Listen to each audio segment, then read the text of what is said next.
Welcome to the Orgasmic Lifestyle Podcast by Venus O'Hara. I'm here to welcome you into the world of orgasmic living by hosting experts to discuss orgasmic topics such as nutrition, spirituality, personal development, sexuality, and much more. Here, we will offer lifestyle lessons that can help you lead a fulfilling, joyous, and orgasmic lifestyle. I'm your guide, Venus O'Hara. Welcome to the 14th episode of the Orgasmic Lifestyle Podcast by Venus O'Hara. In this Wolf Moon episode, we'll be interviewing Latham Thomas, Soulful Doula, self-care sorceress, and founder of Mama Glow. Then, I'll be discussing the book I'm reading now, which is Dollars Want Me by Henry Harrison Brown. And finally, we'll be experiencing a guided meditation with affirmations for surrender and letting go. But first, let's talk about my own journey with letting go of things and people who don't serve me. It's the first full moon of 2022, and this full moon is called the Wolf Moon. Apparently, because this was a time when wolves used to howl at night to mark territory and to find other pack members. And apparently the spiritual meaning of this wolf moon is that it's a time for transformation and introspection. I must be honest that I don't usually look at each individual full moon for its message, but I have a generic full moon ritual that I've been developing over the years. I first started becoming interested in the full moon when I lived in a penthouse apartment, and I couldn't ignore the sight of this huge moon in the sky. It was incredible. I used to leave my bedroom blinds up so I could be caressed by the moonlight as I slept. I found it was like a blessing. And then when I got into crystals, I used to leave my crystals outside, and then I started having cacao and just really having a self-love kind of ritual. But then I learned that a full moon is actually all about letting go of things that no longer serve us, which also kind of ties me into the interview today with Latham Thomas. I read her book, Own Your Glow, which is a very complete book about glowing in all areas of life. And one area that really struck a chord with me was about going through all your old handbags and digging out all the crap at the bottom of them, like such as old receipts and blah, blah, blah, and just throw everything out. And also to get rid of those granny pants, which is something I need to do actually, because I've been, I'm recently single, and I'm at the kind of kissing frog stage before finding my next prince. And I do think that my underwear does need a kind of revamp. So I think it needs to be out with the old and in with the new, and really I'm going to start getting rid of some old pieces of lingerie that no longer serve me. So that's the idea behind the full moon. But also it's interesting to think about other things that don't serve you, such as habits or even people. For me, I'm trying to overcome my habit of messiness, and I clean my kitchen every night. I'm taking the rubbish down more often, and I'm really trying to overcome that side of me and make my bed every morning. And yes, so adopting new healthier habits and out with the messy me of the past. And also it's interesting to think about getting rid of people who no longer serve you. I've had lots of how would I say it, recycled friendships, or friendships that haven't lasted over the years, which sometimes it makes me sad, but other times I think that it's just a reflection of my evolution. For example, I've been in Barcelona now for a long time. I only have one friend who's been a friend throughout the whole time I've been here, and the others have kind of came and went. And sometimes I can feel I don't really miss a lot of them, to be honest, because I think sometimes they kind of serve their purpose. I had great times, I wish them well, and then they are kind of like no longer in my life. But sometimes I do feel lonely, and I feel that I would like a kind of a group of people who have been by my side the whole time. But I've been changing so much that would be kind of maybe a lot to expect from someone. And one thing that I always do put in my wish list is to have a family of friends. I think that's a really beautiful thing to aspire to in life, to have a group of friends who are like your family and they support you, whatever, and you support them in return as well. But they have to be people who really do uplift you, understand you, and stimulate you, and really want the best for you. Because obviously in my life, I have gone through lots of changes. For example, giving up alcohol and really following a kind of more healthy lifestyle path. And that's not for everyone. Some people can feel that you've become boring, or maybe they're just not on the same vibe as you at all.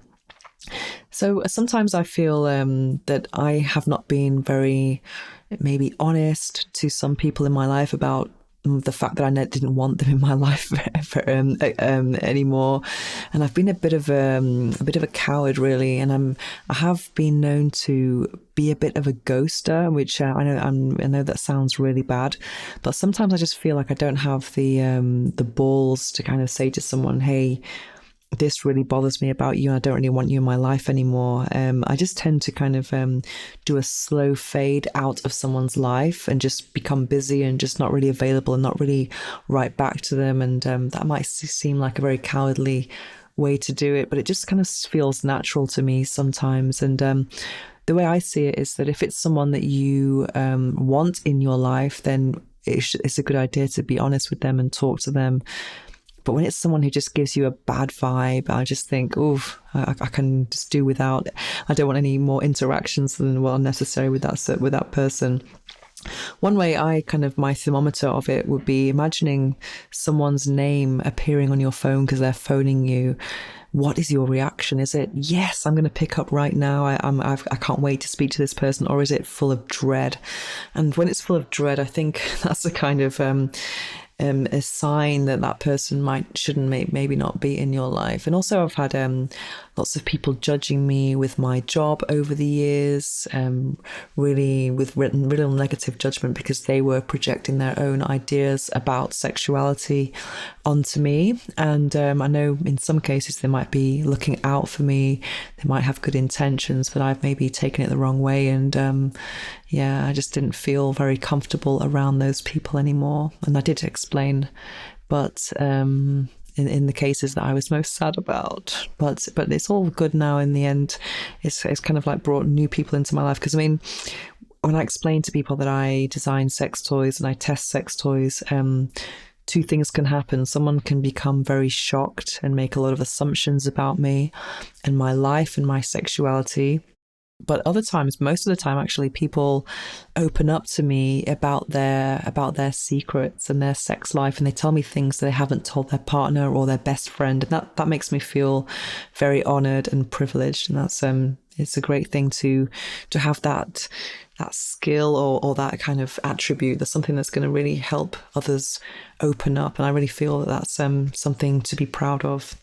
But there is a process that I have done a few times to kind of how would I say, not ghost people, but to kind of like eliminate people from my life in the nicest possible way, and especially energetically. Because one thing is not spending time with people, but sometimes they can be spending time in your thoughts, and that's not a good thing to do. I remember someone who was very close to me did really hurt me with some comments about my lifestyle. And it wasn't just one time, it was over and over and over. And I tried to explain myself, and I just felt that I was kind of giving or defending myself. I didn't really feel like I had to. It's a very strange situation. Anyways, what I did with this person was I did this ritual called cutting cords. And it's kind of a spiritual ritual, and I highly recommend it to anyone who feels that someone is spending too much time in your thoughts, or something you're thinking about someone in a negative way too much. For example, what you would do is you would close your eyes. Well, this is one way of doing it. There are many ways of doing it, but for example, you could close your eyes and imagine that person, and imagine there is this kind of invisible cord between you and them. And then with your hands, you make these you do this thing kind of like with scissors, imagining your fingers are scissors, and you just keep chopping and chopping that cord. And you do it for a while, but you must always send love and gratitude to that person, because often in life, people who teach you the most valuable lessons are the people who kind of like maybe rub you up the wrong way, rather than the people who support you, which is a bit strange. But sometimes I do believe that everyone in our lives is our teachers, especially the ones who provoke a negative reaction in you. So anyway, you just let go of any resentment and just cut until you feel that cord is cut. And whenever I've done this, I've found that I've thought less about that person, and whenever I have thought about them, or I've seen them on social media or whatever, then I don't have such a negative reaction anymore. It's more neutral and just wishing them well, but we're in different spaces now and they just don't bother me anymore. And that's kind of a nice thing to do, I think. So getting rid of the old and in with the new. And someone asked me recently as well if I did New Year's resolutions. And I don't do that. I think it's a lot to ask to try and kind of have a new habit for a whole year. But for me, I like to do my kind of intentions and resolutions or whatever, or letting go with every moon cycle. So new moon is about manifestation, and then a full moon is about letting go of things that no longer serve you. And to do that every month, I think is quite nice, because my concerns in January might not be the same as the ones in December. Well, let's hope not anyway. And there we have it. Now it's time for this episode's interview. I'm going to be speaking to Latham Thomas, Soulful Doula, self-care sorceress, and founder of Mama Glow. Okay, Latham Thomas, welcome to the Orgasmic Lifestyle Podcast. And thank you so much for taking part in this interview today. I'm very happy to have you here. You are a master birth doula. For those who are unaware of this term, what does it mean, and how can they not be confused with midwives? What's the difference? That's a great question. And first of all, thank you so much for having me. Doulas and midwives for a very long time have been conflated to be able to deliver the same services. The main difference is that midwives are clinicians. They provide clinical support to clients in the form of pregnancy support and delivery and postpartum support. That looks generally like birth at home, in birth center settings, and sometimes in hospitals where midwives deliver as well. Doulas are non-clinical providers, right? So providing emotional support, physical support, education, advocacy tools. They also support partners, if there's partners present, to make sure that they have the skills and supports they need to adequately show up to meet the needs of their partners during the birth process. They're also really fierce advocates, so really helping people to navigate the terrain of what it looks like for birth, regardless of the space they're delivering, especially inside of hospital systems where there's a lot of policy and rules that can impact birth outcomes. And doulas help people sort of decode, really, that terrain and better understand how to navigate it to meet their needs, while making sure to have the best experience possible, regardless of outcome. So has this profession been affected by COVID and people's rules in hospitals and stuff? Yeah, there's been a lot of waves of change, I would say, from the very beginning. I would say in March of 2020, what we saw was a shift where a lot of institutions were minimizing the amount of people who could be present at a birth. And so what that looked like was people not being able to have sometimes their partner delivering with them. In some cases, it meant that if you did have a doula present, that or if you had contracted a doula, rather, that they could not be present for the birth. And that meant that for many people who, say you hired someone and you were anticipating being able to have their support for your birth that was happening March, April, May, and June, there was this really interesting period where people didn't know what it would look like for support internally. The rules were changing quite frequently. Really, like weekly, the rules would change based on the information that was provided by CDC and global health professionals. regarding COVID-19. And so as a result, a lot of people decided to birth outside of the hospital. A lot of people, were interested in working within birth centers. A lot of people were interested in working with, people in home birth situations as well. So it was a really, stressful time for many people who were, in this process.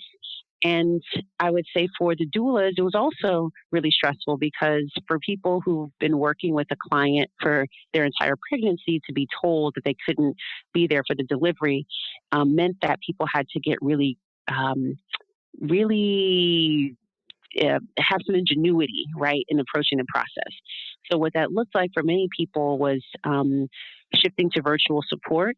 A lot of hospitals sort of created a more leniency around the rules that they had regarding digital presence.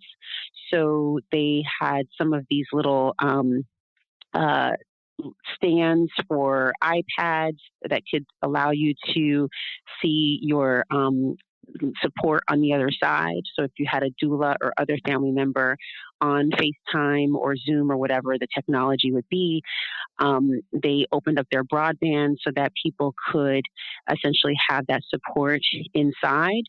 And usually, you're not allowed to have filming throughout labor. So this is one thing that a lot of institutions became more lenient with, just to allow some space for folks to have the support that they desired. But it's not enough. The doula support that is very hands-on.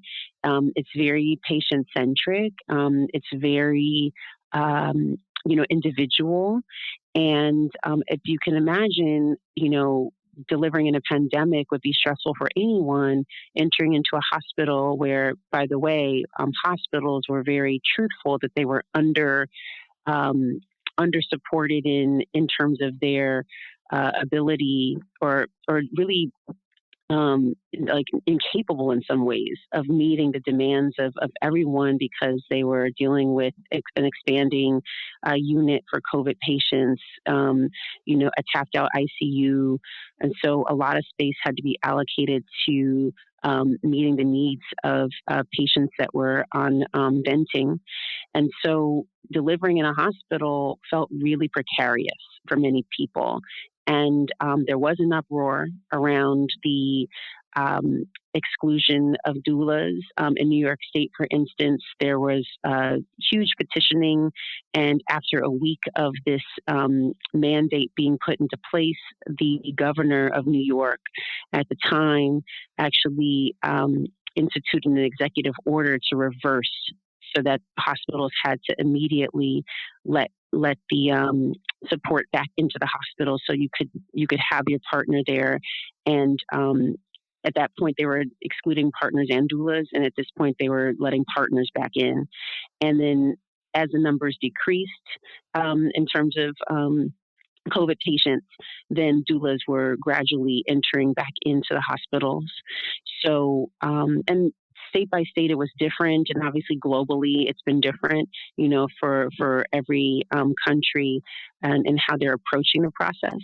But when it comes to public health, this is this time that we've been living through is one where we've really been able to see the cracks in our systems.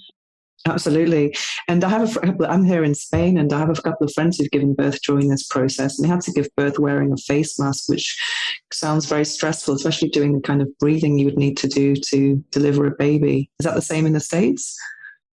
Oh my gosh, absolutely. The stress of that. Early on, yes, people had to be masked during labor. Now, everyone else that is in the room wears a mask, and the pregnant person does not. So they can choose to have one, but most people are obviously so much more comfortable without.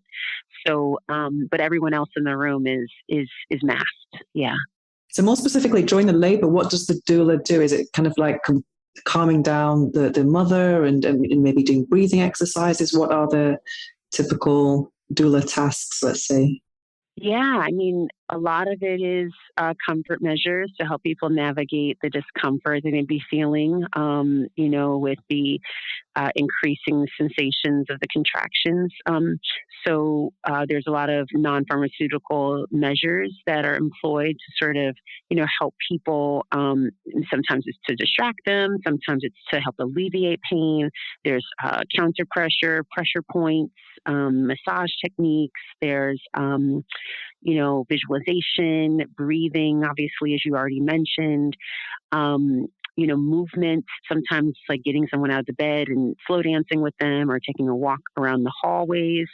Sometimes when folks are sort of in this latent stage of labor, like not far enough to like admit to the hospital, I guess, but not enough to go back home. Maybe like walking through a park together and sort of like allowing the baby to sort of rest against the cervix and kind of get labor moving. That's something that might happen. But really helping people to navigate like on a case by case and moment to moment basis, sort of what would be the best course of action next, and helping to interpret the information that comes through their care team, right? So if some information comes through that you're not really certain about or need some time to think about, it's really helping to like create the space for you to have the time to consider what's been presented in terms of information, gather the necessary information to be able to consent to that procedure or treatment. Really being able to use your voice, to speak up for your needs. That is something that is learned throughout the pregnancy, but certainly something that we practice throughout the labor. Um, and really sort of protecting.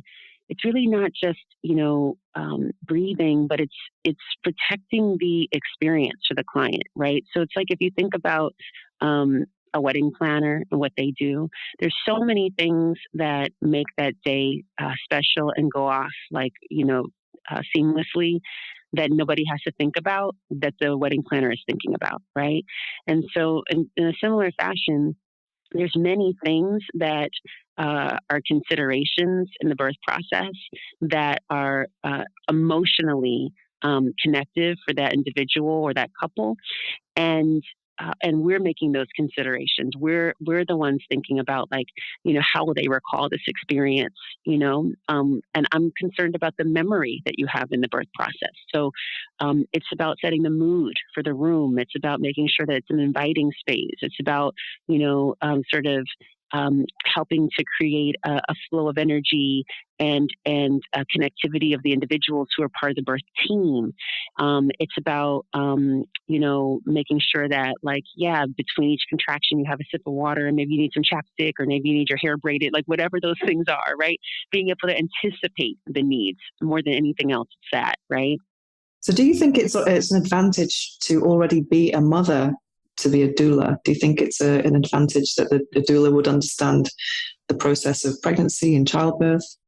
Well, I think it's interesting because no one ever asks men, if they feel suited to like serve at deliveries, and if they, because they've never experienced it, right? I mean, if we're talking about gender, obviously there's like differences there, but in terms of sex, people born as male who have male sex organs are not going to experience pregnancy and delivery, right?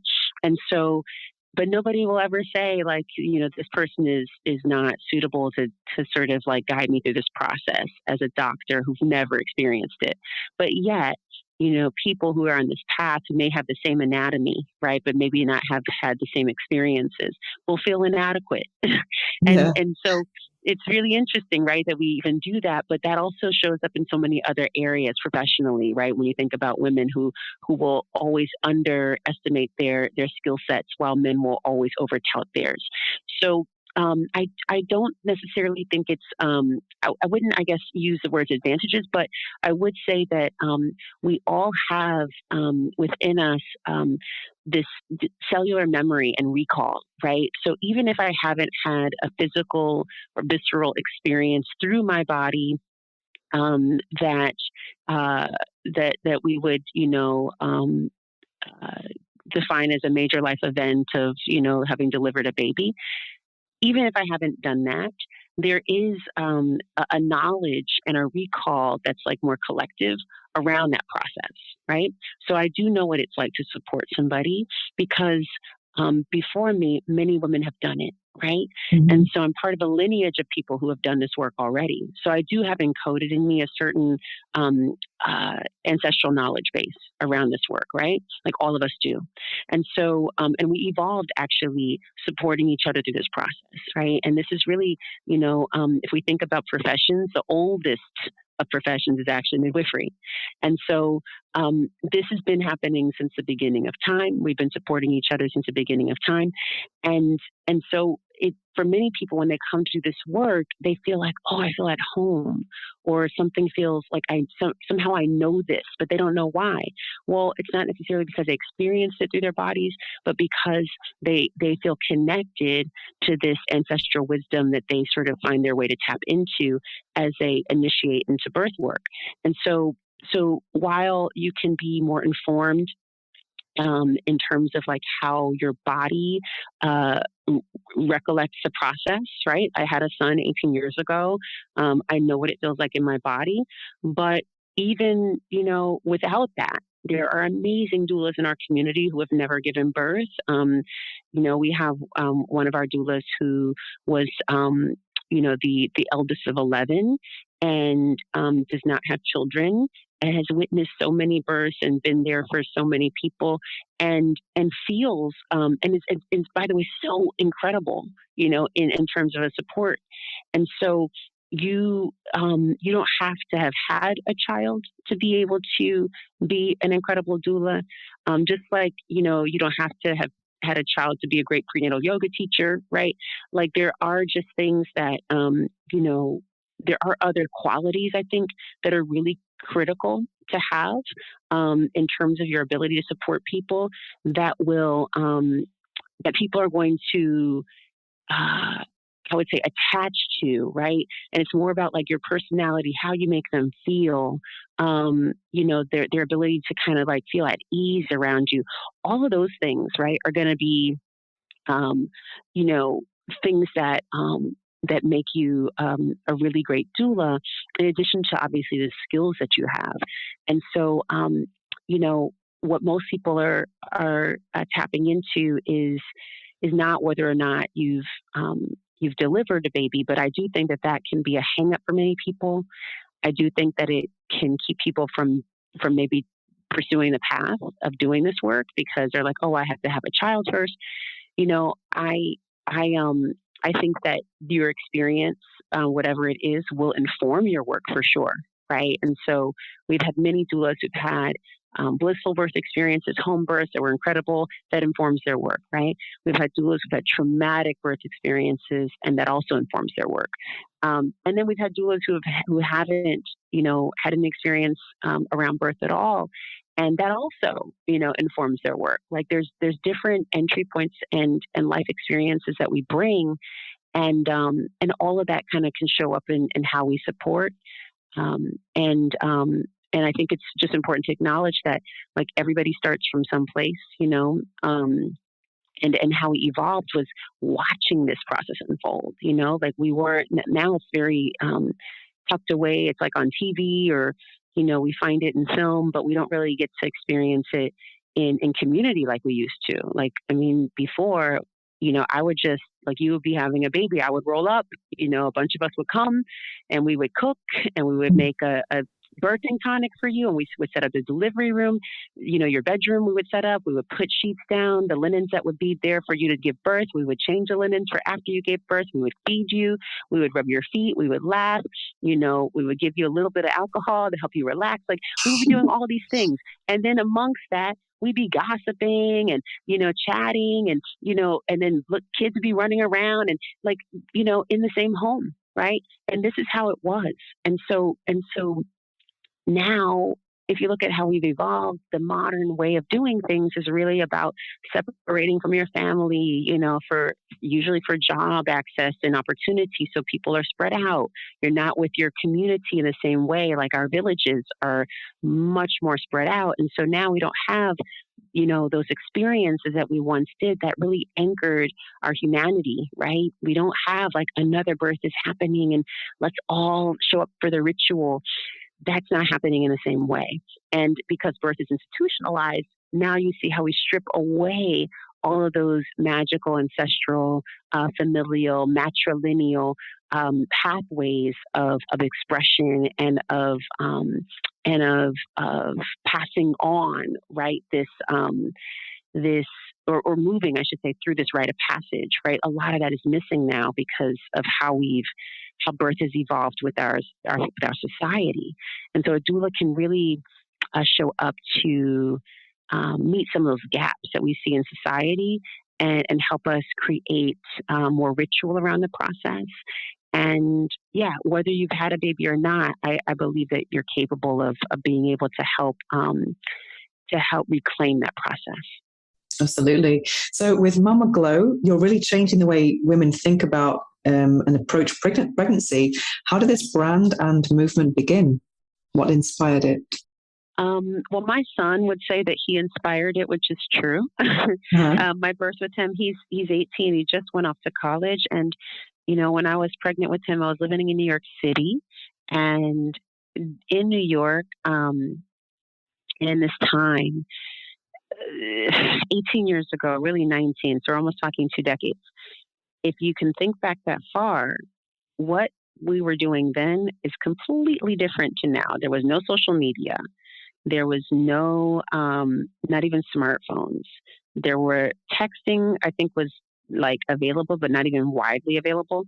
And the internet existed, but it wasn't even trusted. Like people were like, this is not here to stay, right? Like we weren't even putting our face into the internet. We were still sending letters to people, what's called snail mail, or just like regular letters that come in your mailbox.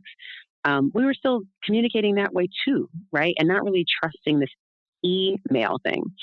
So a lot has happened exponentially in such a short period of time. Now, while I'm talking about, all of those technological advances, think about the incredible need for access to information that was not also widely available. There were not a lot of websites that were covering birth. There was maybe only 3 really that existed. And there were no like boutique blogs and websites like that didn't exist yet.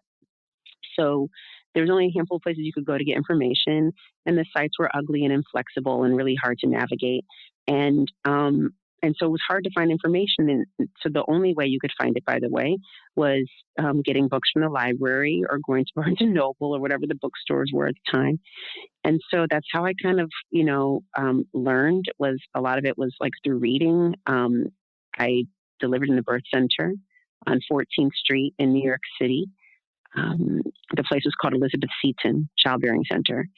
And this was the only freestanding birth center in New York, the only freestanding. And what that means is that it was not tethered to a hospital or any institution. It had full autonomy, and it was run by midwives. And it was an amazing place to deliver. And there was amazing support there. I had a beautiful delivery, and I emerged from that experience that changed my life, but also, walked home like 6 hours later with a baby and was like, I can't believe they're letting me leave with this child. It just felt so like, this is all, like, I just go now and I'm a parent. And it was amazing. I did 21 hours of childbirth education with them, which was a prerequisite to deliver there, which I thought was amazing. Also, they did this when you would come in, you would do your weight, and you would actually do a urine sample that you would record yourself, and you would put that in your chart. And so you had also access to all your data. At any time you could see your files, you would just go grab them. And they gave photocopy of all your records when you finished and you completed your postpartum support as well, which was amazing. At the time, if you can imagine what it's like to, even now it's difficult, but then it was really difficult to get medical records. You would reach out to a physician and say, hey, I'm transferring I'm transferring to this hospital, or I'm transferring practitioners, or I need my records for whatever reason. It was impossible to get your own data. right? It would take like 6-8 weeks for you to get your own information, which is really like, I mean, criminal if you think about it.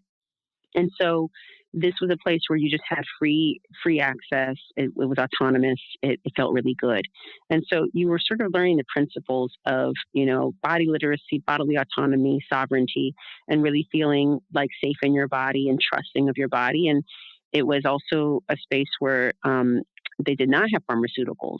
So if you deliver there, like there's nothing that they can do. If you feel like you want an epidural, there's nothing that can be done, right? Because this is like no drugs, right? So I had this great delivery at one point. I remember asking this young lady, I was like, hey, is there anything you can do? And she's like, what do you mean? I was like, is there anything you can do? And she's like, you're doing so well. And then probably like an hour later, I was, my son, I released him into the world. But it was really mind blowing. My ancestors visited me in that birthing experience. It was quite potent and powerful. I was laughing, I was singing, my best friend came, and it was beautiful. And I, um, I just remember emerging from that. And 20 minutes after I delivered, I said, nobody said it would be like this. Like, I have to protect this experience. Nobody said it would be like, nobody said my ancestors would come.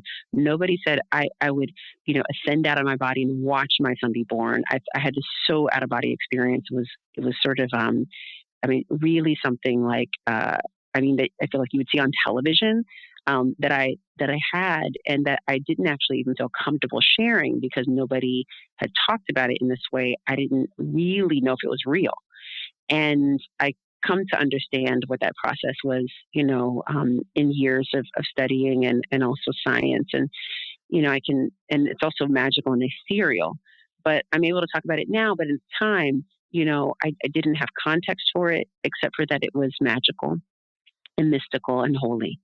And so for me, that was really, I think, one of the launching pads, that I think there was this sort of mandate to protect that experience after I had one of being so divinely protected.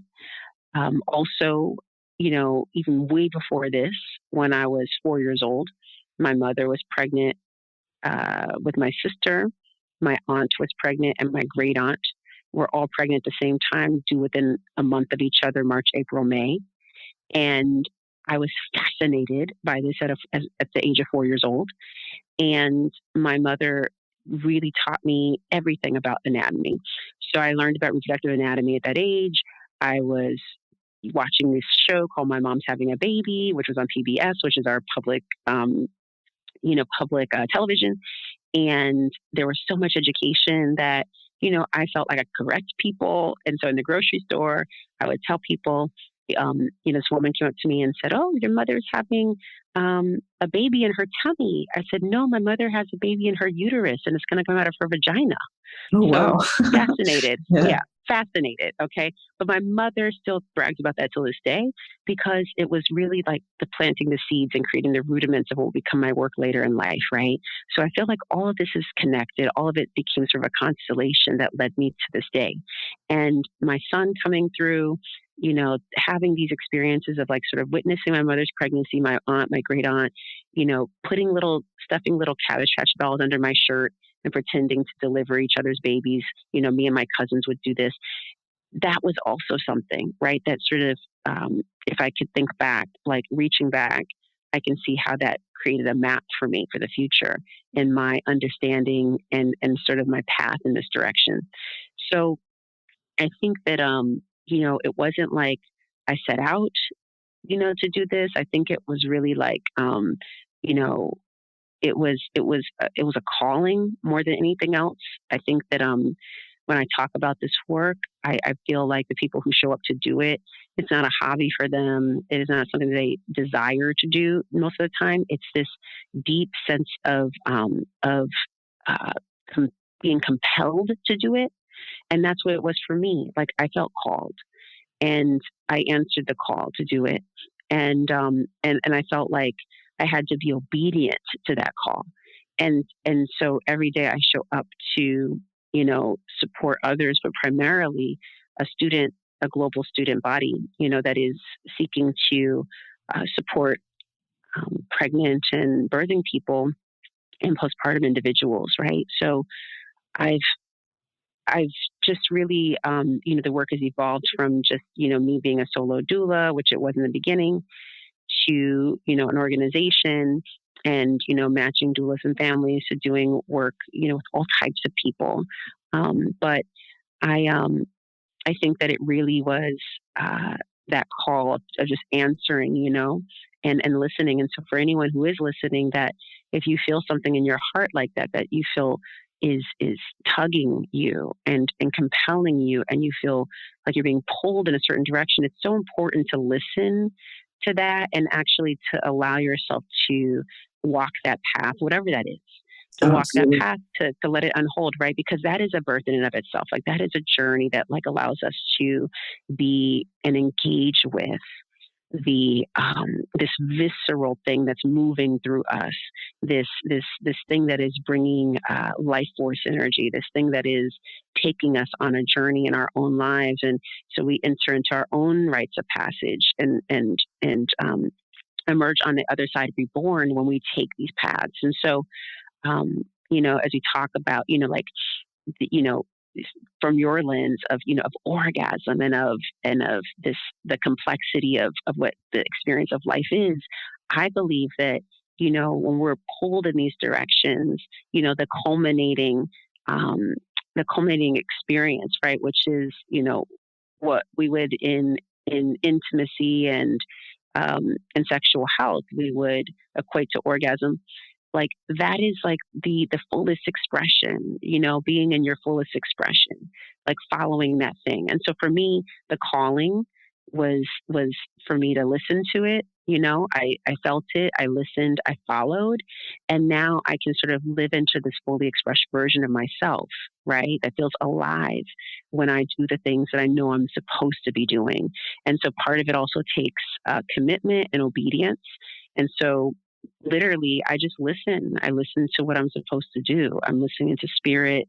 I'm listening to what I'm supposed to do. And I just continue to do what I'm supposed to do. So, more so, I would say it's me, kind of living into the map that's in place for me, rather than me sort of trying to um, pull and flex and push, and like I'm really just trying to be soft and ride the wave and just follow like the path that's like unfolding. And I feel like, that's really what we do when we're in labor as well, right? That's really what we do when we're in moments of intimacy. We ride the wave, and if we can be like that more in our lives, right? More relaxed, more soft and supple and open, then it's easier to, I think, lean into the task, right, of answering a call like this, because it's, by the way, it's inconvenient. It's not always comfortable, but when we can accept that this is what we're supposed to be doing, and that's what I had to do for myself, then it's like there's rewards. When we are courageous, I believe that the universe will reward that courage. Absolutely, I totally agree with that because I come from a very Catholic family, and I had the calling to become, work in female orgasm and design sex toys and stuff. So I totally, it's been quite hard, but there are rewards when you start listening and choosing the right path, I think. But speaking of orgasm that you mentioned, I saw on a radio interview that you recommended using a vibrator during labor. Was this to provoke an orgasm or to massage the body? And how can vibrators help in childbirth? It's such a great question. I first want to go back to the fact that you also are raised Catholic, because I was too. Yeah, I saw that in your book. I actually bought your book, Own Your Glow. We'll talk about that in a minute. But I read that and I thought, yay. I know, right? It's like, it's interesting because I also feel like I'm kind of recovering from it, but Oh, like, yeah. because there were so many things that like we learned that we have to unlearn that. So I just commend you to be able to stand up in a power structure that's so powerful like that, and be able to center pleasure and be able to center another way that is not about denouncing or turning away from, but actually integrating God. So thank you for that, because so many of us need reorienting, and it's really hard to find. Um, so It So was back to about the orgasm. and the vibrators, yeah, because I read And the that and I thought it vibrators. was so cool having a vibrator. I mean, Yeah. because I guess orgasm probably helps with the process, I suppose, and also for relaxation. Would that be correct in your view? Yeah. Yeah, so it does. So a couple of things happen. So if we're starting to use it in early labor, what is happening is some of the same neural pathways are lighting up during arousal as they are during early labor, right? So we're finding that like heightened sensation, engorgement of the genitals, more blood flow to the pelvis, tingling and relaxation, deeper breathing, right? Like all of these things like that happen when we are in moments of intimacy, whether they're partnered or solo. And so what the vibrator can do is if someone's like really in their head or really sort of wound up, is start to sort of soften and relax them, ease them into a space where they can sort of shut off the neocortex Mm. and move into sort of the limbic system, like our emotional motor system, and kind of turn on the pleasure pathways. And so pain and pleasure run sort of side by side, right? But we sort of shut off one so that we can experience the other, right? And sometimes there's a fine line where something feels good but also slightly painful, and vice versa. And so, what it can do when if you're at the very tail end and of your laboring process and you introduce a vibrator, it kind of doesn't. It's not helpful earlier on, like getting ahead of the pain.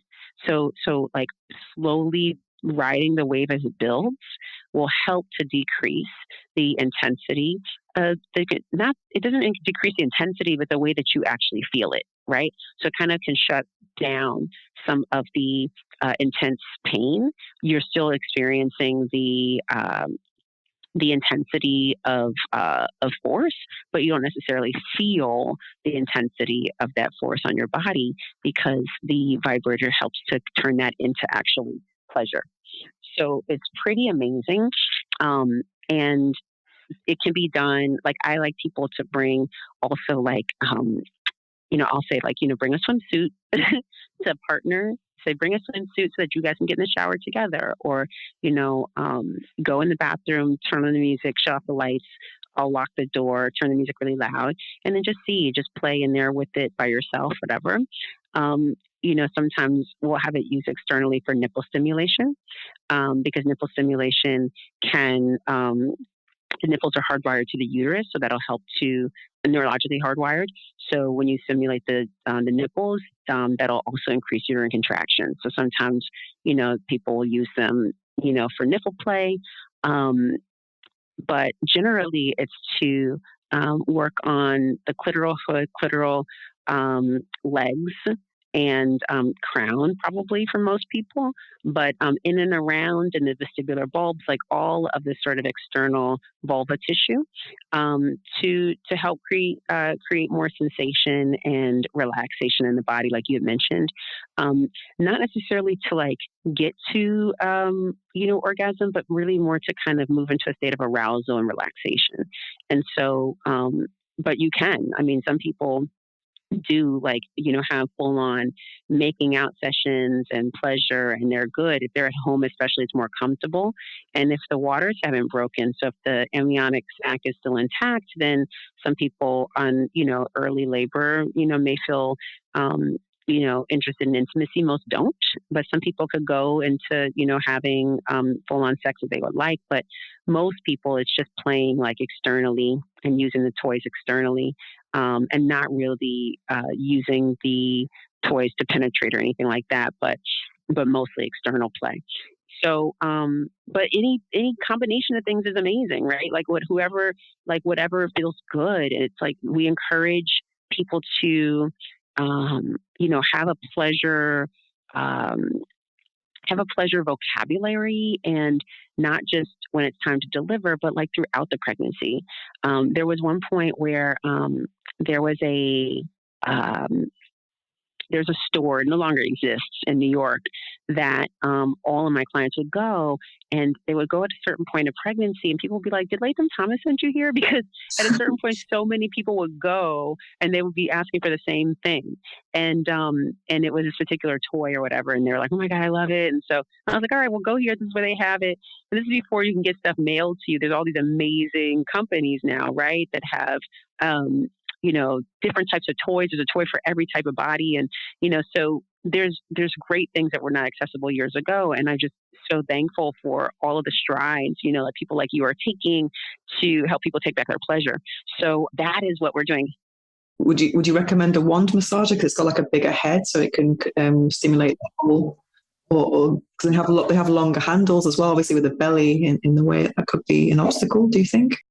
That could be helpful. I mean, I think it really depends on the person and or couple, and sort of, like, I like people to play with stuff throughout pregnancy so they can figure out like what feels good, because as like you're indicating, the body changes, right? So it's harder to reach in certain ways for with certain types of toys, or you can't see, or if there is partner play, then there are toys that the partner may prefer too, that they're like really better at using, that like, oh, I like when you use this toy. Or so I really encourage people to, like, either whether it's going online or going to a shop together, and kind of like, kind of having fun, boosting mood, and doing sexy things together like that, and getting excited about, like, how they can utilize toys, and bring them into the bedroom. Because, by the way, many people have a decreased sex drive once they get pregnant, and do not desire intimacy, don't even desire to be touched, right?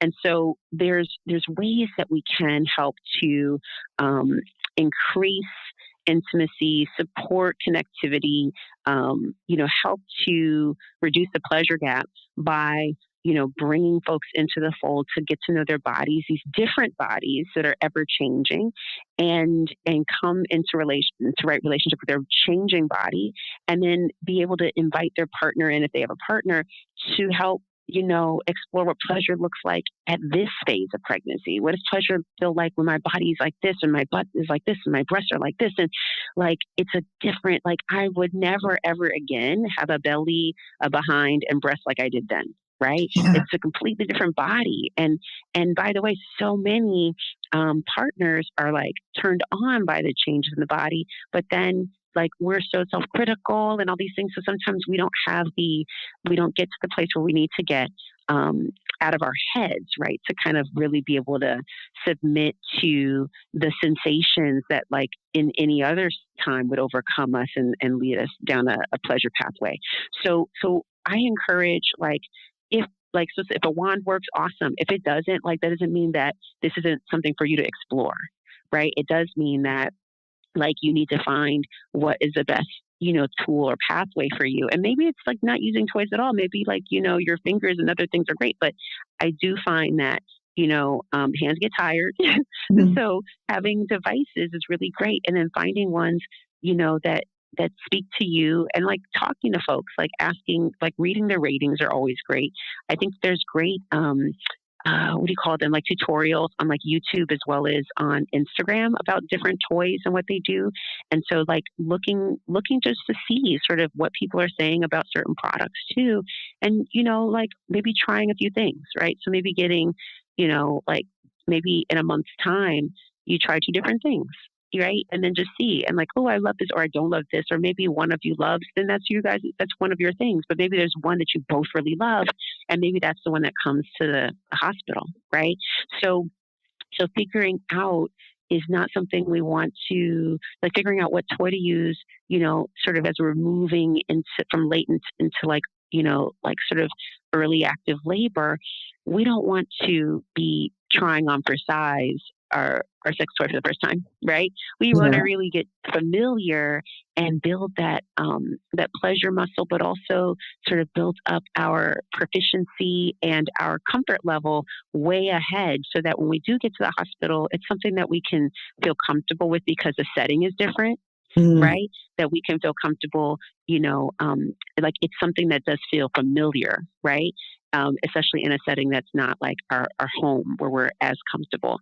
So that's, I think, also really important. But I think about it like when you think about how do I describe it? Um, a an instrument, right? Like you would never go to a concert or recital and be playing your instrument for the first time, right? Like you would practice in advance of that recital, right? You would practice with other musicians. If it's like if it's a solo piece, right? You're practicing usually with a teacher or some sort of support who's making sure, like a mentor or whatever, to sort of help give you guidance, or your instructor. Or if you're in an ensemble, then you're practicing amongst other people, right? To make sure that when it's time, like you can play your instrument well and you can actually make music, right? Not like cacophony. So similarly, right? Similarly here, we want to practice playing our instrument, right? And so sexually speaking, we want to practice playing. No, we want to know how to play our own instrument. Obviously, before a partner shows up, when we're in partnership, as our body's changing during pregnancy, we want to practice playing our instrument, right? That's changing. There's obviously so many physiological changes that the body undergoes, that sensitivity changes as well, and pleasure changes, and our pleasure compass will change. So you want to continue to practice your instrument. And then, when we're bringing toys in, that's like on that arc of, moving through second and third trimesters. That's a really good time to start figuring out, like, what toys will work, what feels good, what this doesn't feel good anymore. Now my belly's over here. That doesn't feel good, right? Like just playing around and getting, experimenting. And then when you get to that place and it's time and it's game on and it's showtime, right? It's labor. We're heading in. The baby is coming. Now we can play our instruments, right? Now we can do, some of the pleasure practices that we've been engaging in to have fun at home. We can bring into the delivery room and feel adept and not feel inadequate, because we have like you know, um, we had that background of doing it, and so we can feel comfortable and engaging. Great. So, as a sex toy reviewer myself, I've also reviewed many pelvic floor devices, and Hmm. it's incredible. I've learned so much about the pelvic floor, and some things I just believe that many women are not as aware of how pregnancy and childbirth affects the pelvic floor, and so many women have suffer from prolapse afterwards. It's something that's not really discussed until after you've gone through the process, and that's what it's like anyway in the UK. So, what do you think about that? How is it in America? Do you think women are taught enough about the importance of having a strong pelvic floor? Absolutely not. I think that we don't focus at all enough on the pelvic floor. I mean, first of all, I don't think most women in the United States even know what the pelvic floor is. So we've not done a great job in making sure that there is an understanding or an education around um, the female erectile network. Um, there's a big focus on sort of the reproductive system, right? And so what people learn about are our reproductive organs, and it sort of stops at the uterus, right? And that's it. Like we don't learn about the musculature and the complex, bony structures that actually support all of those pelvic organs, right? We don't learn about that, and so people don't realize that, from all the activities we engage in, from the types of exercise that's not really designed for women, to the constraints that we sort of fall into of having to go back to work right away, not resting, to the birthing positions that we end up in, to even sometimes, sexual positions that aren't good for us. Like we don't realize how were affected, and some people don't even realize that they've had organ prolapse. Um, they'll have discomfort, maybe in intimacy, and then they'll start to like maybe talk to their doctor, who also is malinformed. Mm. And what we find is that only the people who are really doing PT work, are able to really help folks, and not even always them. You have people who are sometimes providing instructions to, mothers and birthing people afterwards that are like not good instructions for how to care for the pelvic floor and how to heal. This is exacerbated by practices like episiotomy, where there's, cutting into, whether it's a medial cut or a lateral cut into the erectile tissue of the perineum. Wow. And Sounds right, painful. which is Wow. horrible, so painful, but also very hard to heal from, and which also, it can be traumatic to the pelvic floor.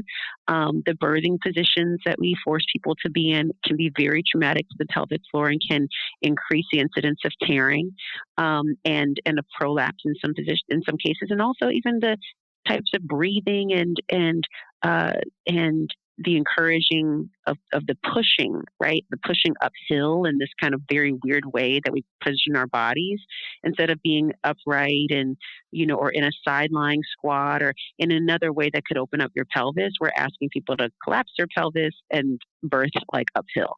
So all of these things can create trauma to the pelvic floor. But afterwards, there's really no recovery plan, right?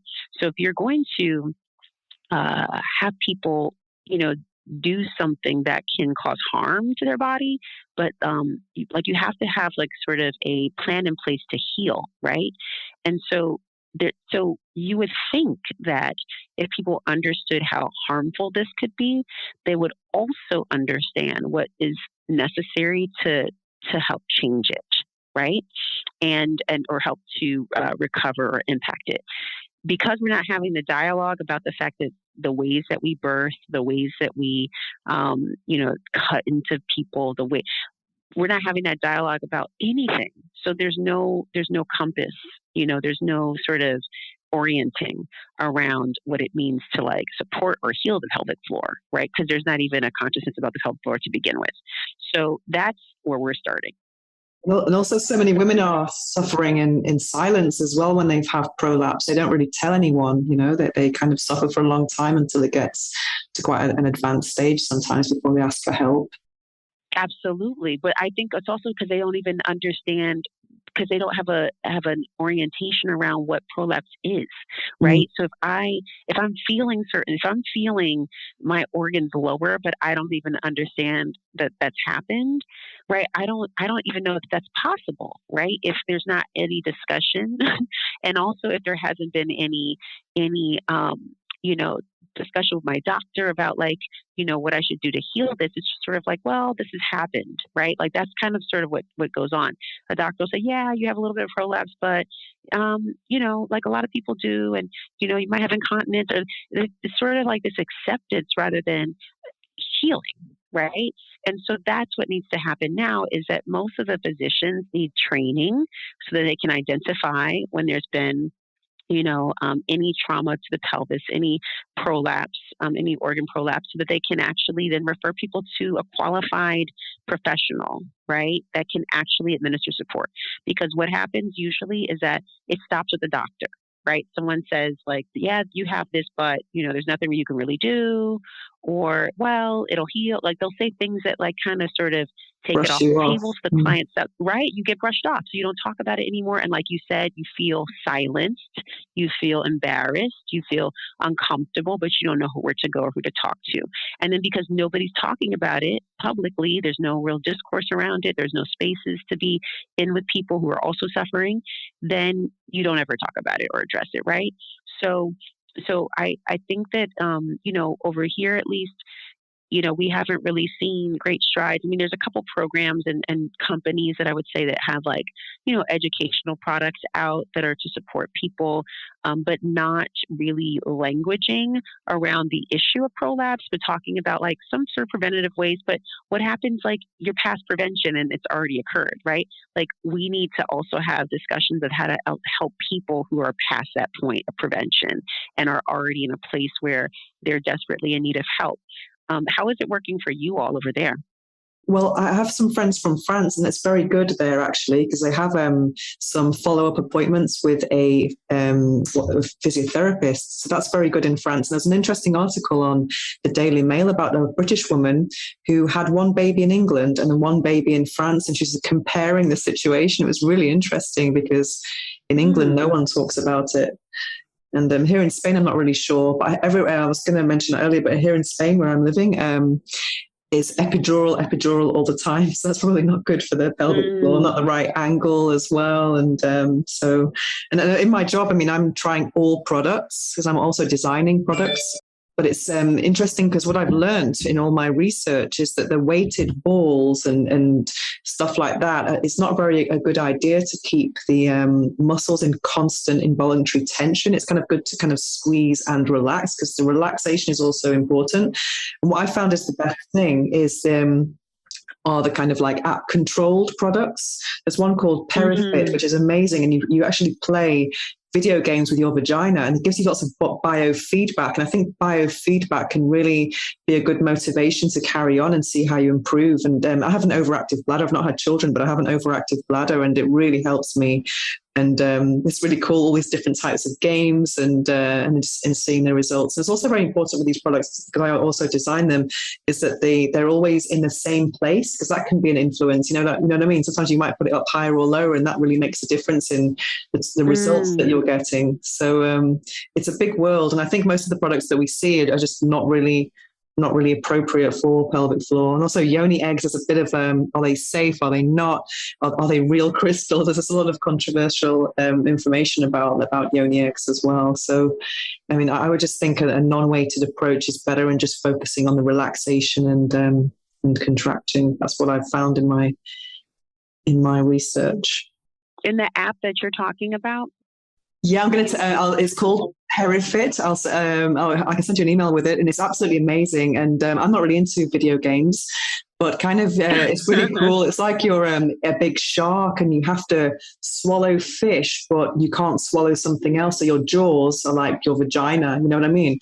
And, so that's so funny. It's so funny, and then there are some moments when something's coming towards you, and you're supposed to keep your mouth shut, and that's supposed to mean relaxation, because the relaxation is important. There are all different programs. For example, one is for sexual pleasure, one is for overactive bladder, for example, because there's lots of differences in, let's say they focus on some short squeezes and some like longer squeezes. So I think it's really a great method in my opinion. And I'll send you the link, because I mean, I've tried everything, and this is like the best one. It's called Perifit.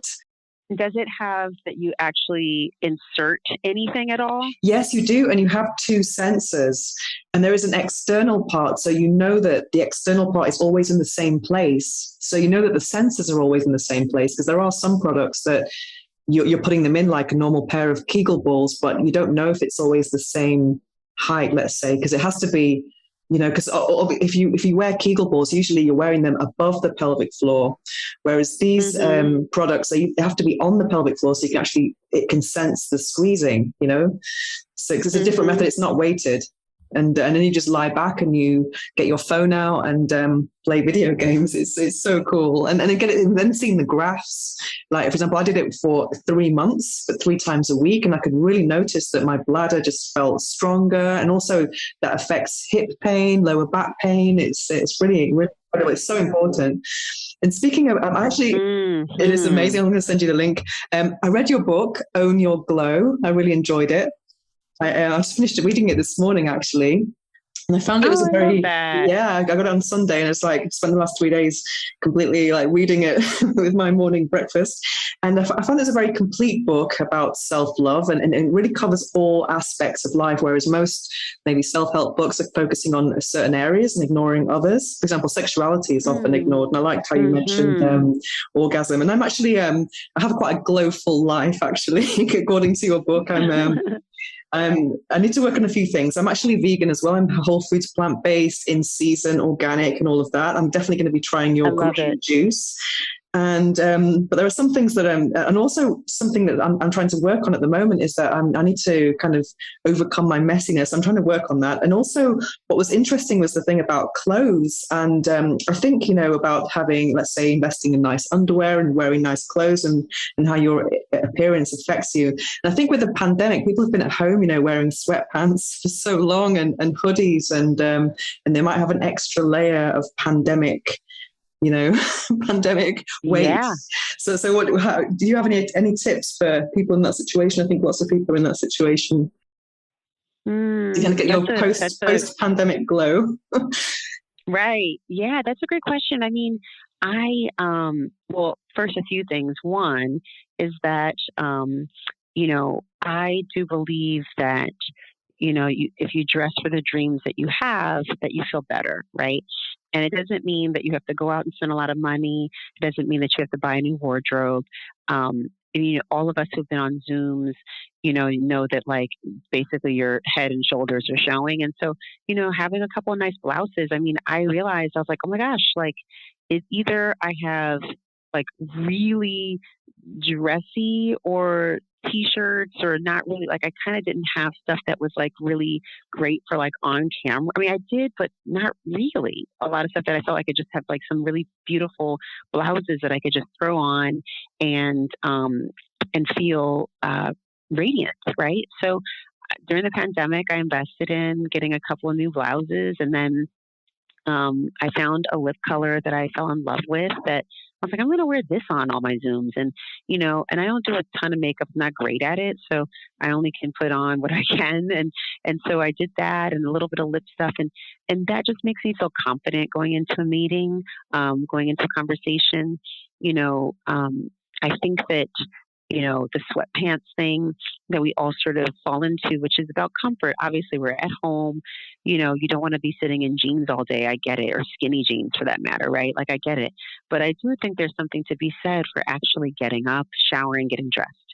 And it doesn't mean that you might even get up, shower, get dressed, and it might be like pajama bottoms on and a blouse on top. That's okay. But I think what's really important is understanding that, there is a science in clothed cognition, right? Which sort of outlines like how we dress and how it makes us feel, and also how other people are dressing and what it makes us perceive about them. And it's not really about like opinion and impressing people so much as it's about understanding like how you perceive yourself, right? So if you're heading into a pretty important meeting or presentation and you're just wearing kind of like your pajamas, right? Like it doesn't feel the same as if you would have been able to shower, if you woke up a half an hour earlier, took a shower, was able to like put on your favorite lotion and, maybe your favorite underwear and then like a cool blouse and then maybe have like loungier pants on the bottom. I even got some, not like sweatpants, but like sort of more like athleisure lounge type of pants that I thought were also really cute and great for like sitting on a Zoom, because sometimes you have to get up and go off screen and come back. And I was like, I don't want to look like I'm in pajamas on the bottom, right? And so although we all know we're kind of like half dressed, there is something to presenting yourself for yourself, not necessarily for other people, but for yourself, right? To feel good and to look radiant. I've showed up to some meetings and it was really refreshing because we'd be on camera for many of them. It was really refreshing to see so many of our partners or clients or folks that we were working with to be dressed and like radiant. And I'm like, oh my gosh, hi, it just is different than, sometimes we're off screen listening to like each other's voices. And it's nice to be able to like see that everybody was, putting that effort in. So what my suggestion would be, as we, emerge from this time is to really think about like how we navigate this time, that's very been internal, and it's been about your relationship with self and community and being in a house with your kids and your family and all. Like it's a lot, right? And so the last thing you want to be doing is feeling like, oh my God, there's another chore that I have to do. But think about like how good it feels like when you go to get your nails done, or you go to get your hair done, or you go to get a massage, or you take a nice bath, or you just a shower, like something as simple as like you wake up, you take a shower, you just feel good afterwards, right? So it's really about like the simple kind of mundane things that sort of become magical as part of our day, right? And also can help punctuate our day in a way that we feel good about ourselves, right? So I think about what's, not just what's going to be on screen, but, I have a necklace that I always wear that I never take off. And I always have, it's a unicorn. I always wear that.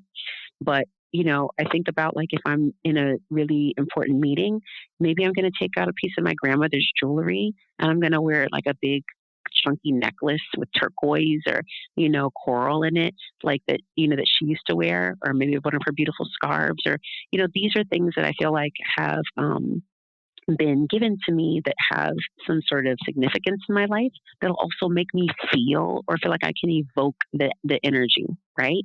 And so I think about how we can, utilize these tools and think about how some of the things that we have that are in our possession can help us get to that place, right, of feeling better. And it doesn't have to be anything fancy. Like I sometimes, and by the way, I am not a nail salon, but sometimes I just do my own nails, right?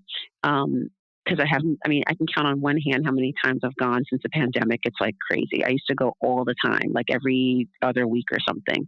And it was like a time for me to kind of relax. I would read magazines, I would just kind of chill out. And now it's like, oh my God, I have to go because I look like I have claws, So, so now, but it's like now I'll get like these really fun colors, like, oh, I love this color. I love this. I love this little accent. And, I was talking to my partner the other day and he was like, it's really important that you point out these little things that you see in people. Like they don't, they're not doing it for you. They're doing it for themselves, but it's nice to point it out. And he said that he saw this woman and she had these really beautiful nail color. He's like, oh, I really love your nails. And he's like, and she just lit up. And it was because, nobody's seeing us. We're in the house, right? We're like behind closed doors. We're on screens. The quarantine period has really like sort of sucked out a lot of the orgasmic vitality out of our lives, right? Like all of the, right? Like it's become this kind of mundane thing and it's like sanitized and it's like not sexy. And we have to put that back in. And so I feel like all the things that you can do to like be evocative of pleasure and evocative of sensuality or of aliveness. And to me, that's what, you can express yourself through what you put on, right? Or you can accent through what you put on, right? Like I'm trying to evoke a sense of power or of, I don't know, like beauty or nurturing or whatever it is I'm trying to live into or step into in this moment. Okay, like I'm looking at like, oh, do I want to wear this color? I like put these, I have these hangers that go over these, I guess they're called dividers. I have these like cane dividers. And I put like, so I have like a really great trench cape that I have that I can't wait to wear. So I have that hanging. And then I have this other beautiful, like blue, kind of very thin windbreaker coat situation that's really like it's fashion. It's not like gonna ever keep me warm, but it's beautiful. So I can't wait to wear that. And I have that hanging. Then I have like one of my favorite robes hanging. And so I just have like certain things, like I think about certain colors. I'm like, I think I want to wear this tomorrow. And I'll hang it, right? So I can see it. And then in the morning, I'll look and be like, do I feel like this? And then if I don't, then I pull other things and I hang them. And then I see what comes up for me in feeling, right, about what I want to put on. And then I'll dress myself, right? But I feel like it's so connected. It's so coming back to how I want to be made to feel as I walk down the street or as I sit on the screen, right? How do I want to be made to feel? How do I want others to feel? And also, what do I want to communicate? Do I want to communicate that this is a super relaxed and low-key environment and be in a hoodie? Or do I want to communicate that this is a professional setting and, I'm here to present something important and be in a blouse? I think that there's certain things that just communicate differently. And it doesn't mean that there's anything wrong with these garments. I love a sweatpant, and I've actually found a great pair that I fell in love with, and I can't find them now. They're like lost in the house somewhere. And I'm like, where's my pants? But I'm not going to wear those to some place where like I have to make an impression, for instance, right? One of the things I learned from my mom, she said to me, you always want to make sure you dress before you leave. She would always have these very like bizarre reasons for why, but it'd be like, oh, you never know, right? You don't want to leave the house and not be dressed. You never know. I'm like, well, you never know what? And she's like, well, you could get in an accident. And then I'm like, Mom, if I got in an accident, like, you think I'm going to be worried about what I was wearing? So she would say things like that. But what she meant was, and this happened one day, that we were out and she said, make sure that you get dressed. And I was like, okay. And I, put on something really cute and I went out with her and we ran into all these people we knew. And, um, and then we ran into like this celebrity that I was like so into at that age. I was a teenager, and she was like, "See, this is part of why. Like, if you would have just thrown on whatever clothes, you would have been feeling self conscious because it wouldn't have been the best expression of who you are and how you wanted to feel out in the world. So, dress in that way." And so it sort of led to like this dress for the dreams you have, right? Even if you're not, even if you're under resourced or you're not at the space in your life where you're where you're feeling fully, like fully grounded in who you are or where you're at in your life. If you're feeling sort of like you should be elsewhere or want to be elsewhere, like part of how we cloak ourselves in fashions or in styles and in garments is to sort of speak to that which we are becoming.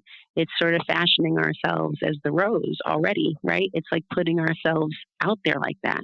So I think about it in those terms, not just in, like looking cute and being stylish or whatever, but more like about like, how do I want to feel? How do I want to be received? What do I want to communicate about who I am through the most, visual of mediums, right? And most expressive is like through what I put on my body to adorn myself, right? And that's through how I style my hair, what jewelry I put on, any adornments, and then certainly the clothes, right?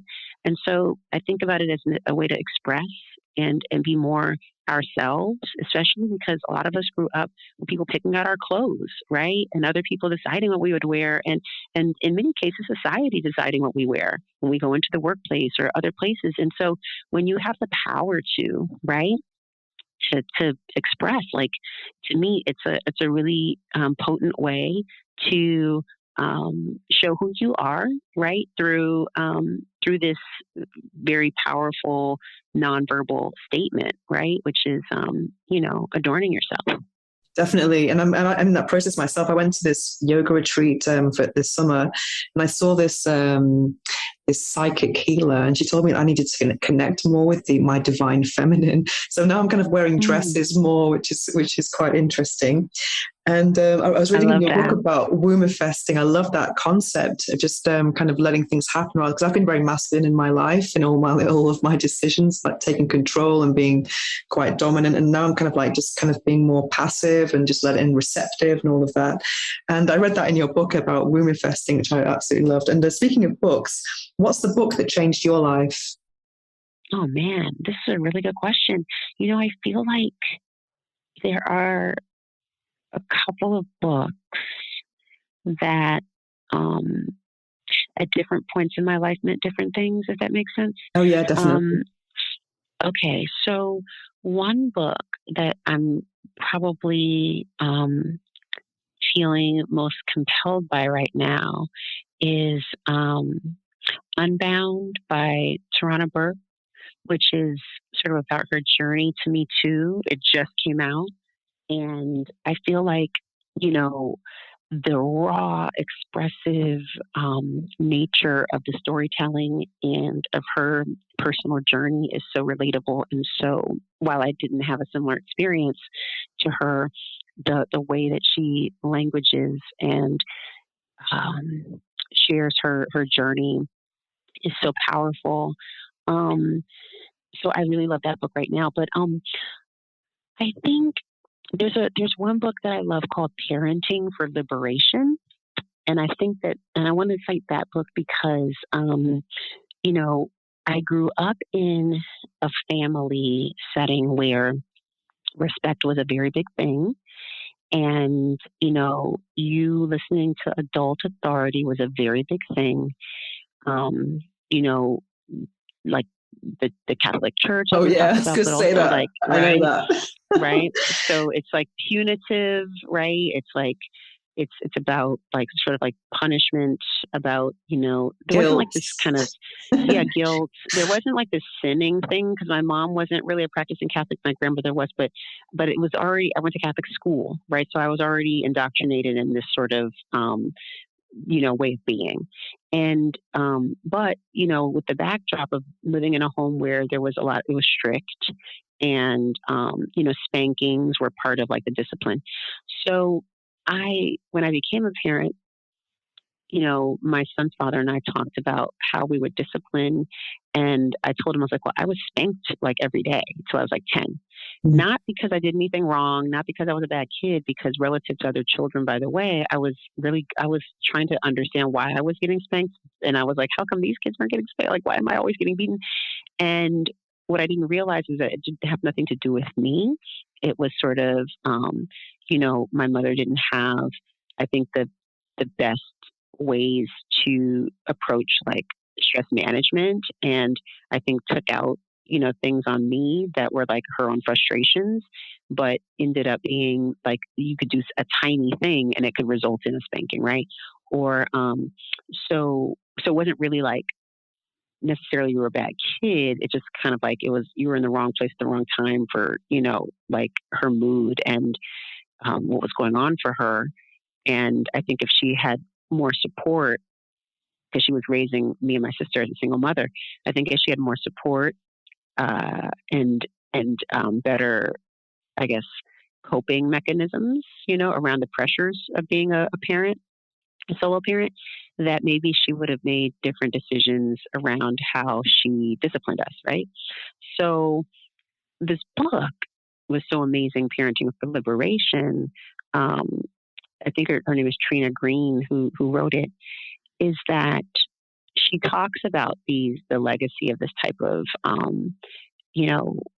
caregiving, and, our community, specifically in the Black community, a legacy of spanking, like, and how that really stems from, corporal punishment, and it's sort of the outgrowth of chattel slavery, and so it's one of the worst sort of remnants of that system, right? That still sort of lives on through our families generationally. And she talks about a way to be with your children that is not spanking them and that is treating them as whole human beings. And so she sort of languages in the book a lot of things that we believed but didn't have language for, at the time when we were younger. I totally empathize with that. Yeah. Right? I was given the wooden spoon. I have an Irish Catholic upbringing, so it was, I don't know why a lot of the time, but there was a lot of wooden spoon against the back of the thighs and stuff, which was quite painful. Yeah. Yeah, I heard people who say they would have the spoon in the hand, like palm of the hand would be hit with the spoon. Yeah, there was like in our family, it was like a belt, that you would get beaten with. So, yeah, and then now I come to understand, like, as we all talk about this, and I was watching a comedian the other day on television, he was talking about it, and I'm listening, and I'm like, everyone's sort of nervously laughing. And it's like, this is abuse. Absolutely. Right? So I think if we language it now, if we understand now, like we all sort of suffered abuse, and I think if we can do it differently. And so I'm thankful that I haven't spanked my son. He's 18. I did not use that as a form of discipline, but I'm thankful also to find this book when I did, to also usher other parents into a different way. And, because I think a lot of people, when they talk about, I never, by the way, had an instance where I felt like the answer would have been to spank my son. He's such a great kid. Even in, like, I would say his 13, 14, maybe it was right around 14, 15, probably was like the rough patch that we had, where he's like sort of trying to stretch his wings a little bit. And there was a little bit of, it was like I think, 14 and 15, it was like a year, a little bit less than a year, but it was kind of around a year where he just had, we had a rough patch. But even in that rough patch, which we came out of smooth sailing, there was nothing to hit him for.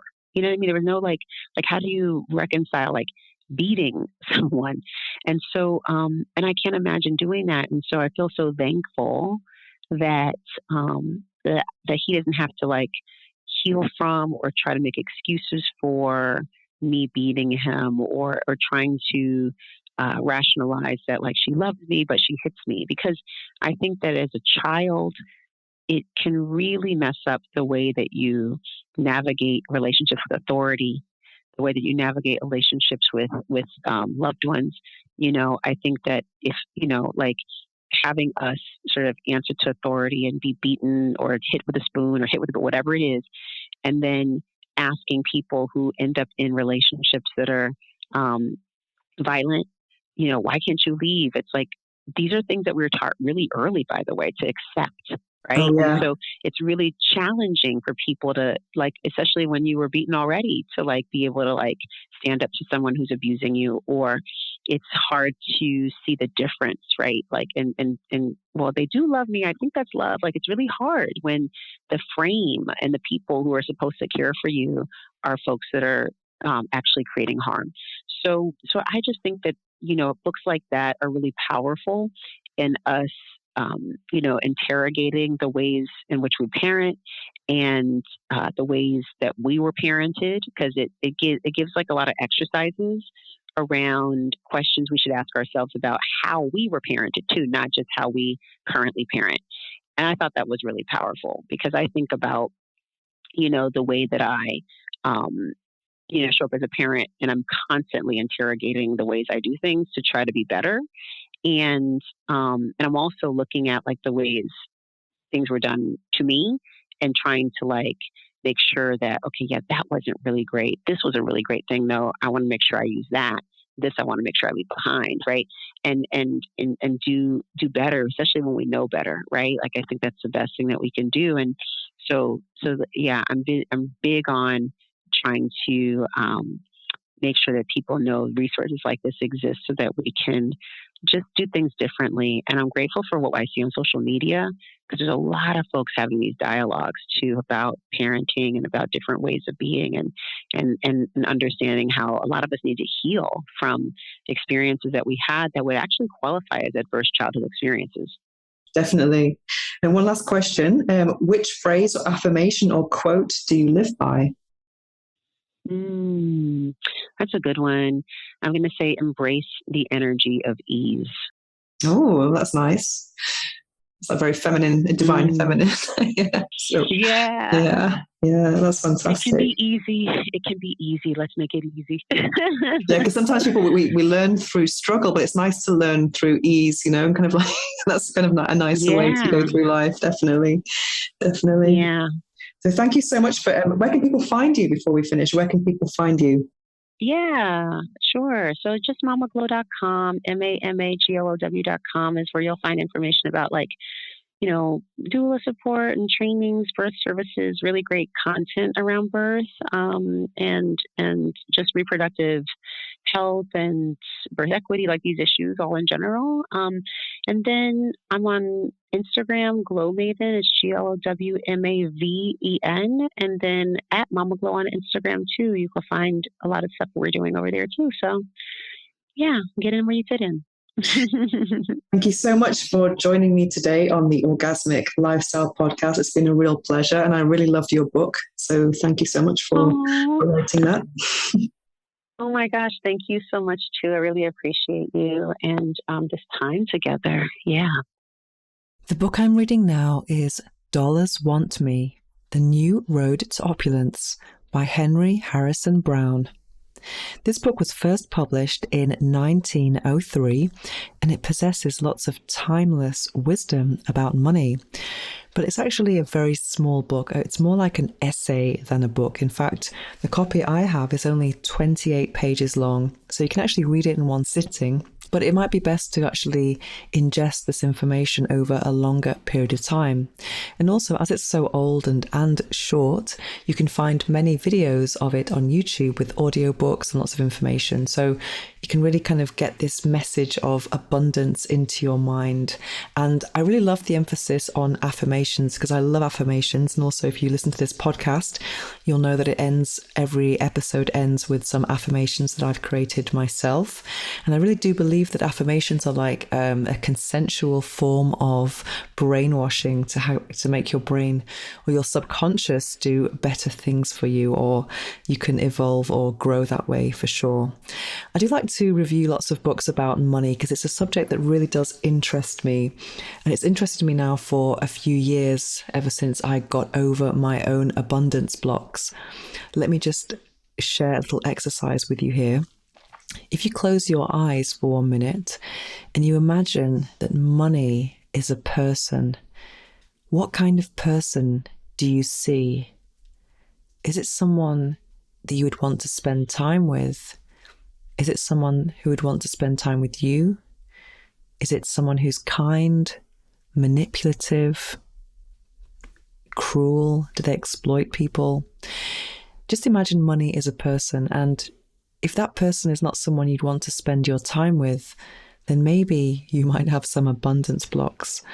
Whereas if you imagine someone who is good, then it means maybe you have less problems or obstacles with money. And when I did this exercise, actually, I imagined an old man, kind of like a grandfather type, but very classic. For example, wearing a pinstripe suit and some half moon glasses, a 3-piece suit, and a kind of one of those watches on his jacket, those old chain watches.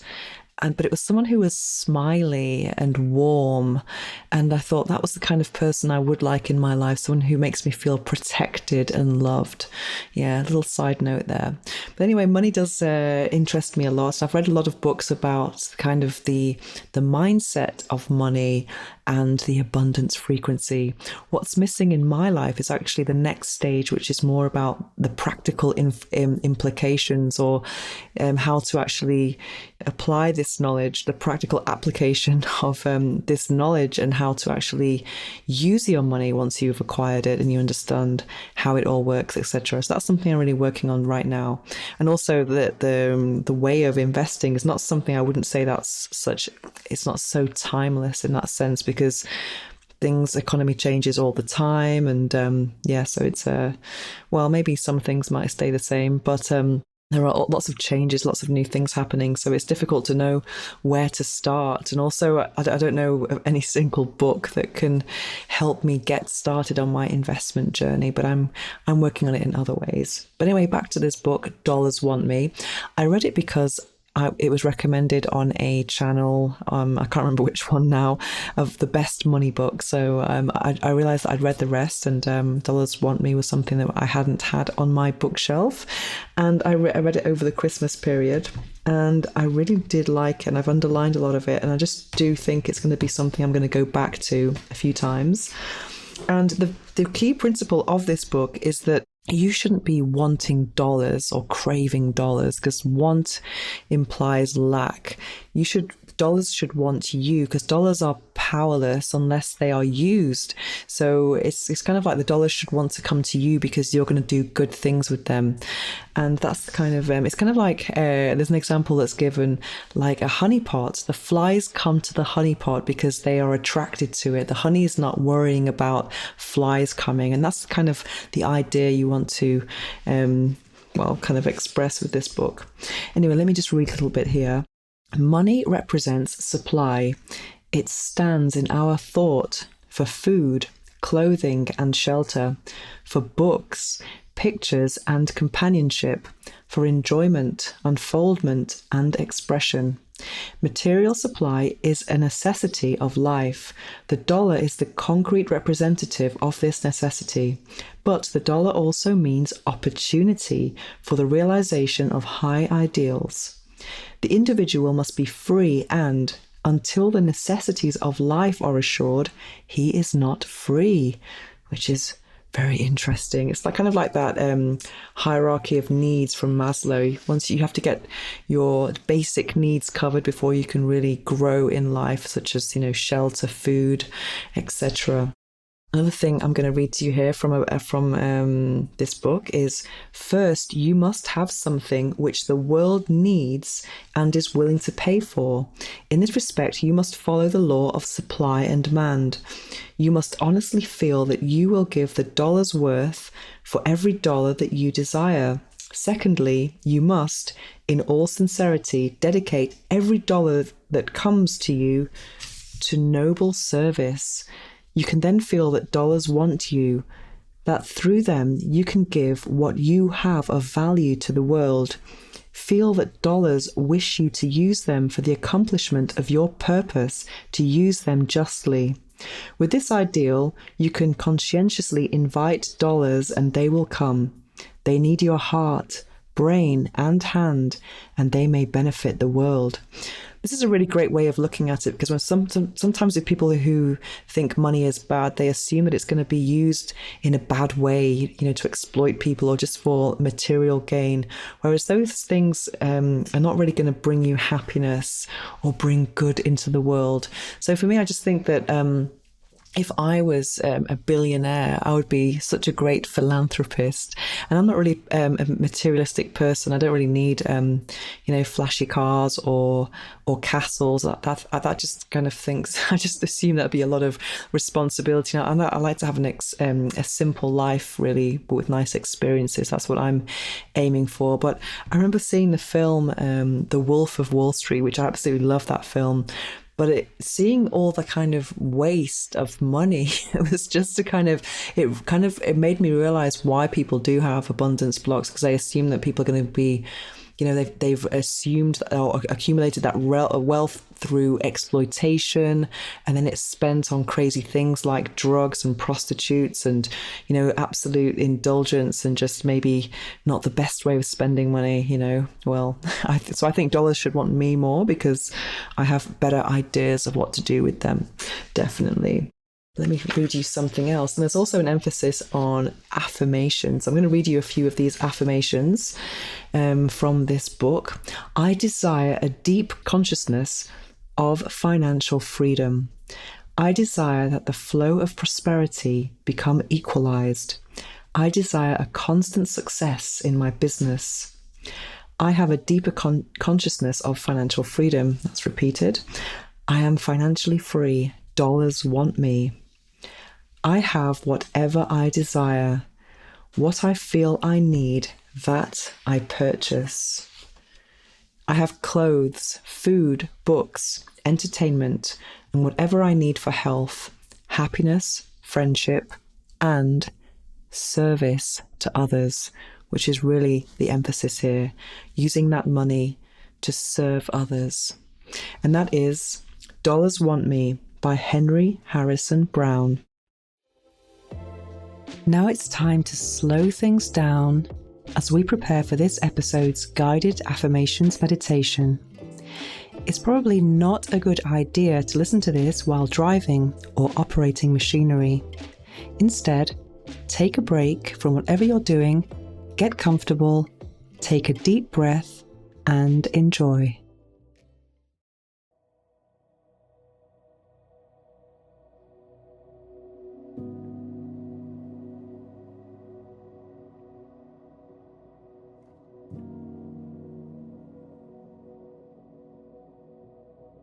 I surrender.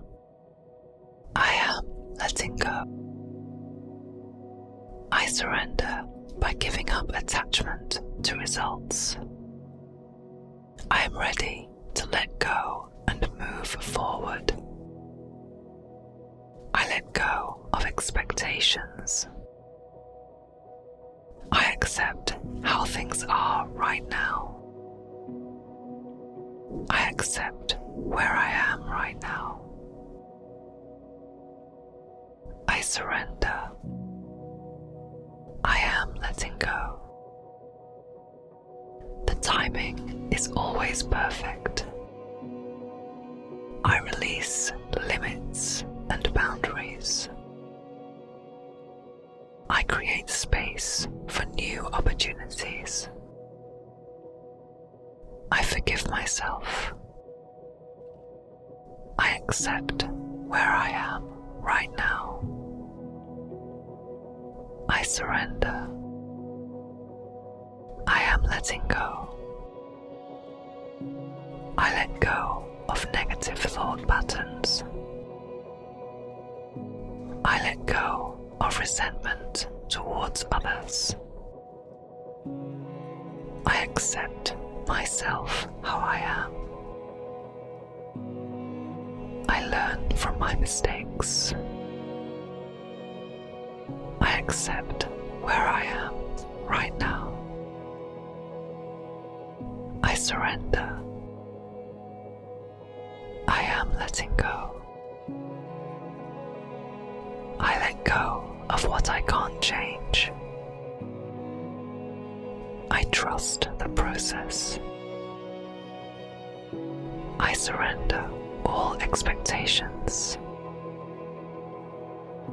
I release limits and boundaries. I accept where I am right now. I surrender. I am letting go. I let go of things that no longer serve me. I let go of habits that no longer serve me.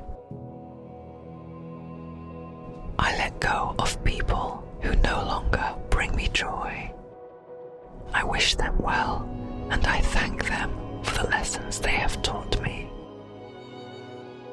I accept where I am right now. I surrender. I am letting go. I embrace my potential and possibilities. I trust that everything will work out exactly how it's supposed to. I set myself free. I release myself from anything that is holding me back. I accept where I am right now.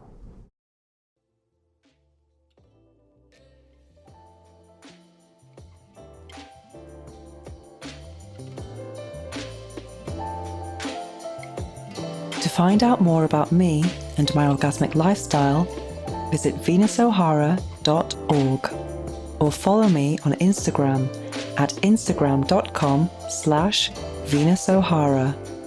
Make sure to search for the Orgasmic Lifestyle Podcast by Venus O'Hara in Apple Podcasts, Spotify, and Google Podcasts, or anywhere else podcasts are found. Make sure to click subscribe so you don't miss any future episodes. Thanks for listening, have an orgasmic week, and make sure every day is a climax.